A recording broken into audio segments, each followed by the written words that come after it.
ವಿದ್ಯಾರ್ಥಿಗಳೇ, SSLC exam 2 ಅಂದರೆ 10ನೇ ತರಗತಿಯ ಎಕ್ಸಾಮ್ 2 ಈಗ ಆಲ್ರೆಡಿ ಎಕ್ಸಾಮ್ ಒಂದು ರಿಸಲ್ಟ್ ಅನೌನ್ಸ್ ಆಗಿದೆ.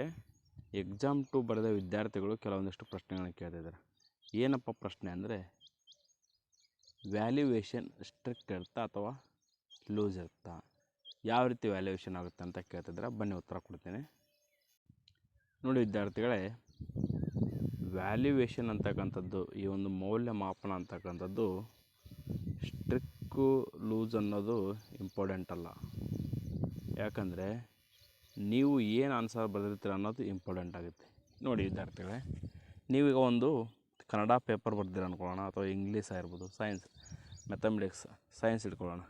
ಈ ವಿಜ್ಞಾನ ನೀವು ಎಕ್ಸಾಮ್ ಬರೆದಿದ್ದೀರ. ನೋಡಿ ವಿದ್ಯಾರ್ಥಿಗಳೇ, ನೀವು ಎಕ್ಸಾಮ್ ಬರೆದ ನಂತರ ಮಿನಿಮಮ್ ಪಾಸಿಂಗ್ ಮಾರ್ಕ್ಸು 28 ಇರುತ್ತೆ. ಇಂಟರ್ನಲ್ಲು 20ಕ್ಕೆ ಎಷ್ಟರ ತೊಗೊಂಡಿರ್ಬೋದು, ನೀವು ರಿಟರ್ನಲ್ಲಿ 28 ತೊಗೊಂಡಿರ್ಬೇಕು 80ಕ್ಕೆ. ನೀವು ಮಿನಿಮಮ್ 40 ಮಾರ್ಕ್ಸಿಂದಾದರೂ ಅಟೆಂಡ್ ಮಾಡಿರಬೇಕು. ನೀವು 40 ಮಾರ್ಕ್ಸಿಂದ ಅಟೆಂಡ್ ಮಾಡಿದೆ 28 ಅಂಕಕ್ಕೆ ಕೇವಲ 25 ಅಥವಾ 20 ಅಥವಾ 28 ಕರೆಕ್ಟು ಈ ರೀತಿ ಅಟೆಂಡ್ ಮಾಡಿದರೆ ನೀವು ಫೇಲ್ ಆಗೋ ಚಾನ್ಸಸ್ ಜಾಸ್ತಿ ಇರುತ್ತೆ. ಏಕೆಂದರೆ 28ಕ್ಕೆ ಒಂದು 40 ಮಾರ್ಕ್ಸ್ ಆದರೂ ಅಟೆಂಡ್ ಮಾಡಿದರೆ ನಿಮಗೆ 40ಕ್ಕೆ 28 ಮೇಲೆ ಎಕ್ಸಾಕ್ಟಾಗಿ ಬೀಳುತ್ತೆ ಅನ್ನೋ ಒಂದು ಕಾನ್ಫಿಡೆಂಟ್ ಇರುತ್ತೆ. ಒಂದು ನಂಬರ್ 2 ಏನಂದರೆ, ನೀವು ಏನಾದರೂ ಬರೆದಿರ್ಬೇಕು. ಈಗ ಅವ್ರು ಪೇಪರ್ ಕೊಟ್ಟಿರ್ತಾರೆ, ಆನ್ಸರ್ ಶೀಟ್.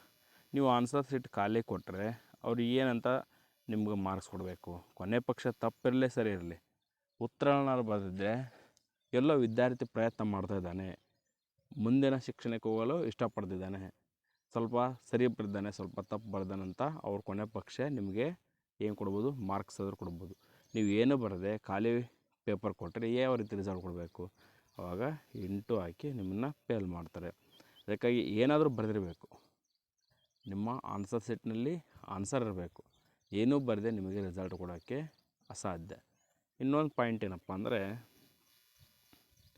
ಈ ಒಂದು ಮೌಲ್ಯಮಾಪನ ಕಾರ್ಯಕ್ಕೆ ನಿಯೋಜಿತಗೊಂಡಿರ್ತಕ್ಕಂಥ ಮೌಲ್ಯಮಾಪಕರು ಯಾವಾಗಲೂ ವಿದ್ಯಾರ್ಥಿ ಹ್ಯಾಂಡ್ ರೈಟಿಂಗ್ ಇಂಪಾರ್ಟೆಂಟ್ ಕೊಡ್ತಾರೆ. ವಿದ್ಯಾರ್ಥಿ ಯಾವ ರೀತಿ ಹ್ಯಾಂಡ್ ರೈಟಿಂಗ್ ಬರೆದಿದ್ದಾನೆ.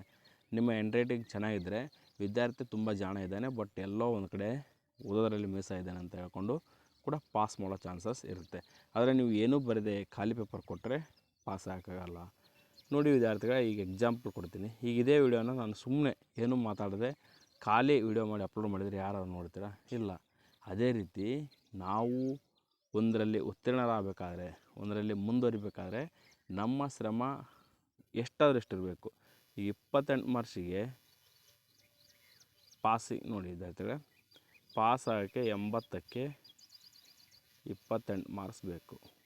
ನೀವು 28ಕ್ಕೆ ಒಂದು 40 ಮಾರ್ಕ್ಸಿಂದಾದರೂ ಓದಿದಿಲ್ಲ ಅಂದರೆ ಹೇಗೆ? ಓದಿರಬೇಕಾಗತ್ತೆ.